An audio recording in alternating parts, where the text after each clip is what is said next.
My breath is visible. It's freezing in here. The cold is coming inside. It's getting worse. -30 outside. We have to do something. Here, this will keep you warmer. Thank you, Mommy. It's broken. What if it falls? It won't. We're safe. But the cracks are getting bigger. Shh, stay close. They all knew what this meant. That fire revived the night. The nearest village was 40 kilometers away through deep snow. No one could walk that far in this cold.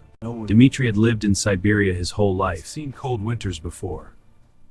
But this was different. The chimney had collapsed just as the worst cold of the season arrived. He had noticed some loose bricks 2 months ago, but kept telling himself he would fix them later. Now later had come, and it was too late. The bricks were frozen together in a solid mass. I can't move them. It's too cold to rebuild the chimney. Without it, can't light a fire. The smoke would fill the cabin. And kill us. I was a nurse.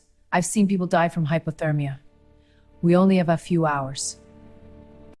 I'm so cold. We're shivering. I know. Look at the frost on the walls. This is unbelievable. It's happening. We have to act fast. Let's go. I'm with you. We need to make the cabin as small as possible. Heat rises. In a big space, our body heat disappears into the cold air. But in a small space, we can trap our warmth. The storage room. It's our only option. It's so small. It's exactly what we need. Go! I'll get the blankets. Okay, let's get this mattress in. I've got the sleeping bags. And I'll bring the pillows and clothes. All right, pile it all here. Done. Every tiny hole where cold air could enter has to be blocked. We're working together like a team. No one wasting time with questions or complaints. Good, keep at it. Within 2 hours, we created our nest. The mattress is down, sleeping bags on top. And all the blankets ready to pile on. Our nest. The window was covered with thick cloth. The door was sealed except for a small gap at the top for fresh air. The room was dark and cramped, but it was their survival pod. My grandmother told stories about surviving the war.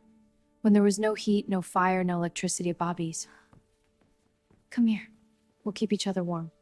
A single person loses that heat to the cold air, but people together, pressed close, can keep each other warm. It was simple biology. The body burns food and makes heat. The trick was keeping that heat from escaping. She explained the plan to her children. We're as tight as we can get.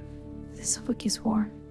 We rotate positions every hour so everyone gets time in the warm middle spot. And we eat more food because the body needs fuel to make heat. And someone would always stay awake to watch the others, to make sure no one stopped shivering. Because when you stop shivering in the cold, It means your body is giving up. That first night was the hardest. The temperature inside their little room dropped to -5 degrees. I'm so cold. I need time. Come here, quick. We'll warm you up. Time.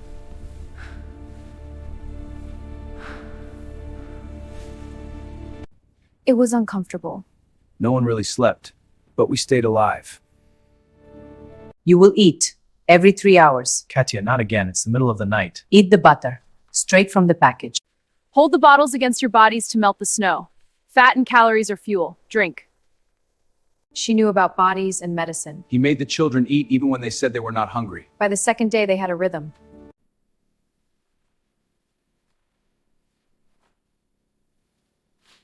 Just enough to keep blood flowing, but not enough to use up too much energy. I discovered that if I tense all my muscles and then relax them, It's working. The movement is making you warmer. Keep moving. It's good for the heat. Keep centered here, Anya. You need to stay hydrated. Okay, my throat hurts. I know. Dehydration will only make your cold worse. Twinkle twist the highway door. Let's pretend we're in a castle. With a warm fire? That chimney could save us. There had to be a way to have some fire, some heat. His fingers went numb within minutes, but he pushed through. found some pipes with tools and materials, maybe a small fire. Need to make sure it's ventilated properly. There we go. It was risky. If he did it wrong, they would die from smoke. But if he did nothing, they might die from cold. On the 5th day, the temperature outside dropped to -35 degrees. Inside their nest, they were barely keeping it above zero. Misha made a mistake that day. He went outside to gather more firewood that they could not use. He was outside for only 10 minutes, but his fingers turned white. Frostbite. I have to warm them slowly. Hey, nuts! My fingers are coming back! But these two won't change. We're almost there. Stay close. I know. I'm right with you. The howling was close, maybe just beyond the cabin walls. The walls are strong, Anya. The wolves cannot get in. But inside, his heart was pounding. Everything in nature wanted to kill them. The wall! Time's against us. How long can we keep this up? I don't know. How long before they check on us? Their neighbor Yuri lived 20 kilometers away. Would he come? Would he even be able to get through the snow? I can see the hope fading in your eyes. But I won't let it. Let me tell you a story. She talked about spring, about the flowers that would bloom in a few months. She described the smell of fresh bread baking. The sun's warmth is lovely. Share a favorite warm memory. Last summer swimming in the lake, the water was perfect. I remembered sitting by the fire on my birthday. Dmitri described the hot tea his mother used to make. The stories did not make them warmer, but they made the cold more bearable. On the 7th day, Dmitri finished his project. He had created a metal box with pipes leading to a window. It was primitive and dangerous, but it might work. He could build a very small fire inside the box, and the pipes would carry the smoke outside. I could only keep the fire burning for an hour or two. We don't have much wood, and the ventilation is poor. But 1 hour of warmth was better than none. He tested it when everyone was awake and watching. He lit a small fire with some paper and a few sticks. Smoke rose through the pipes. Some leaked into the room, but most went outside. Heat radiated from the metal box. It was not much, but after a week of freezing, it felt like heaven. 1 hour. That was all they could have, but it was enough to give them hope. They developed new rules. Fire time was sacred. They would have it once a day in the evening. They would gather around it, Warm their core temperature, heat some water for drinking, and feel human again. The rest of the time, they would rely on their nest system. their body heat, their food, and their determination. It was not a good blind days, but it was survival. 15 days, we lost track of time. Our supplies are low, but we're still alive. We've lost so much weight. Under his study, Katya's face was thin and pale. Their eyes glow. But they were alive. They maintained their routine. Eat every 3 hours. Rotate positions every hour. Exercise in small amounts. Spymerd but Friday, or hypothermia.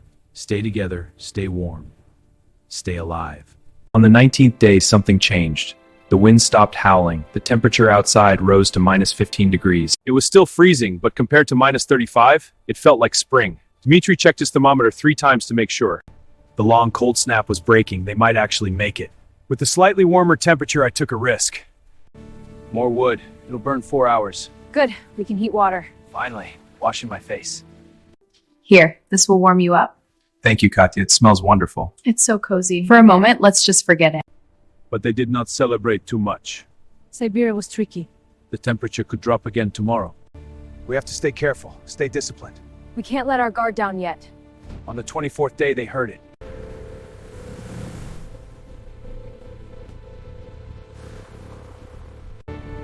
It's Yuri. He made it. Hey! I finally made it through!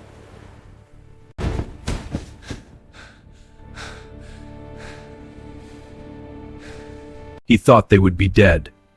Everyone in the village thought the Petrov family was gone. The family was transported to the village that day. They spent 3 weeks recovering. We examined them and were amazed. 24 days in minus 30. No real heating. How did we survive? And bare closed. It was the only. The body heat, the rotation system, the eating schedule, the mental discipline. The doctors took notes. This was important information. Other people in remote areas might need to know this. Misha lost 2 fingertips to frostbite, just as his mother had feared. But he was proud of his scars. He told everyone they were his survival badges. Anya's cough went away with medicine. Wait. They were changed by the experience, quieter and more serious, but they were alive. When spring came, Dmitri rebuilt the chimney with Yuri's help. He installed a backup heating system. He stockpiled emergency supplies. He would never be caught unprepared again. Katya wrote down everything they had learned and shared it with other families in remote areas. For her wonderful essay, the award goes to Anya! Let's give her a round of applause.